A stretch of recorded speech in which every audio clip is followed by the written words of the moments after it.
Maximum স্টুডেন্টসের opinion হচ্ছে sir যখন প্রাইভেটে পড়ি বা ক্লাসে পড়ি তখন মোটামুটি বুঝি।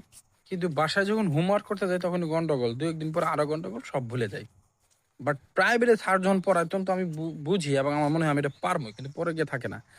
পরে গিয়ে আর বুঝি না, উল্টা-পাল্টা হয়ে যায়। দেখেন এই অভিযোগটা একটা সময় আমার নিজেরও ছিল। আমি যখন প্রাইভেট পড়তাম তখন আমি প্রাইভেটে বুঝতাম, বাট পরে গিয়ে থাকতো না। এটা কেন হয় দেখেন, এই সমস্যাটার সমাধান কি?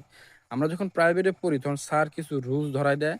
ওই রুলসগুলোর বাক্যগুলো আমরা তখন করি, রুলসগুলো মাথায় থাকে তখন করতে পারি। পরবর্তীতে যখন আমি করতে যাই, হোমওয়ার্ক করতে যাই বা ট্রান্সলেশন করতে যাই বা স্যার একটা হোমওয়ার্ক দেয়, বাসায় গিয়ে গন্ডগোল বেজে যায়, সকালেই বা গন্ডগোল বেজে যায়, মানে গন্ডগোল। এটা কেন হয় বা এর থেকে সমাধানের পথ কি? এটা হওয়ার ১ম কারণ হচ্ছে, দেখেন আমাদের মাথার মেমোরি হচ্ছে ২ টা। সামনের মেমোরি অংশ, পিছনের মেমোরি অংশ। আমরা যখন ১ম কোনো কথা শুনি তখন সেটা আমাদের সামনের মেমোরিতে যায় এবং এই সামনের মেমোরিতে কথা বেশিক্ষণ থাকে না। এই কথাটা যদি আমরা বেশিক্ষণ রাখতে চাই তাহলে আমাদেরকে এটা পিছনের মেমোরিতে নিয়ে যেতে হবে। আর পিছনের মেমোরিতে নিয়ে যাওয়ার উপায় হচ্ছে এটা বারবার রিহার্সাল করা, বারবার প্র্যাকটিস করা। তাহলে আমরা ক্লাসে যে রুলস গুলো স্যার পড়ায়, যেগুলা শিখি, ১ম বার শুরুর দিকে এগুলা থাকে হচ্ছে আমাদের সামনের মেমোরিতে। বাসায় যখন যাই, বাসায় যাইতে যেতেই রাত্রে হোমওয়ার্ক বা সকালে যদি হোমওয়ার্ক করার প্ল্যান করি, সকাল রাত্র আসতে আমাদের সামনের মাথা থেকে এটা হারায় যায়। আর তখন করতে গিয়ে পারি না। এইজন্য রুলস গুলাকে পিছনের মাথায় নিয়ে যেতে হবে। এইজন্য বেশি পড়তে হবে। আমার যখন প্রাইভেট শেষ হলো, আমি রাস্তা দিয়ে হাইটে বাসায় যাচ্ছি, সাইকেলে বাসায় যাচ্ছি, তখনও এটা প্র্যাকটিস করতে হবে। স্যার এটা পড়াইলো, এটা আমি এখনই প্র্যাকটিস করতেছি। এই প্র্যাকটিস করতে মাথার পিছনে নিয়ে যেতে হবে। বা নোট করতে হবে। ওই রাত্রে নোটগুলা দেখে ভালো করে আবার রিহার্সাল করতে হবে। অর্থাৎ মেইন সমস্যাটা হচ্ছে প্র্যাকটিস করি না। স্যার যখন ক্লাসে পড়ায় তখন পারি, তখন ওই রুলসগুলো মাথার সামনে থাকে, পরে গিয়ে থাকে না। এখন পরে মাথার পিছনে রাখলে আমাদের মাথায় থাকবে। এই মাথার পিছনে রাখার বুদ্ধি হচ্ছে বেশি প্র্যাকটিস। আপনি যদি বেশি প্র্যাকটিস না করেন, শুধু ইংরেজি না, কিছুই থাকবে না।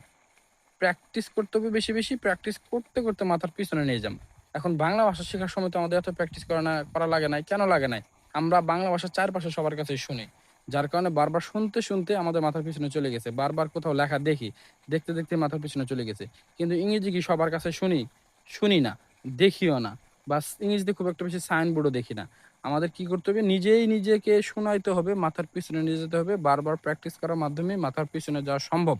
আর মাথার পিছনে যদি পিছনের যে মেমোরি, পিছনে বলতে আমি বোঝাতে চাচ্ছি মাথার পিছনের যে লং মেমোরি, এই লং মেমোরিতে নিয়ে যেতে হবে। আর লং মেমোরিতে যেই কথাটা থাকে সেটাই আমাদের অনেক দিন যাবৎ থেকে যায়। এখান থেকেও যে আবার মুছে যায় না তা না। যদি আপনি অনেকদিন আবার প্র্যাকটিস না করেন সেখান থেকে আবার মুছে যাবে। এজন্যই ইংরেজি যদি আপনি শিখতে চান, ইংরেজি শিখার একমাত্র উপায় হচ্ছে আপনাকে বেশি বলতে হবে, লিখতে হবে, পড়তে হবে, প্র্যাকটিস করতে হবে। তাহলে আপনার ইংরেজি মাথায় থাকবে। তাহলে আর এই অভিযোগটা থাকবে না যে আমি শুধু ক্লাসে বুঝি, প্রাইভেটে বুঝি, পরে যেয়ে বুঝি না। এই না বুঝার সমস্যাটা হচ্ছে বেশি প্র্যাকটিস করা হয় না। আমার স্টুডেন্টসদেরও এই অভিযোগ, "স্যার ক্লাসে যখন পড়াই ধরি, খুব পারে। কিন্তু ওই পড়াটা ২ দিন পরে ধরি আর পারে না। কারণ কি? মাথার পিছনে যায় নাই।" ওদেরকে এত বোঝাইতেছি কিন্তু ওদের অলসতা এক জায়গায়, প্র্যাকটিস করবে না। বাসায় ইংরেজি নিয়ে যায় না। ইংরেজিতে স্টকিং করে না। এটাই হলো বড় সমস্যা।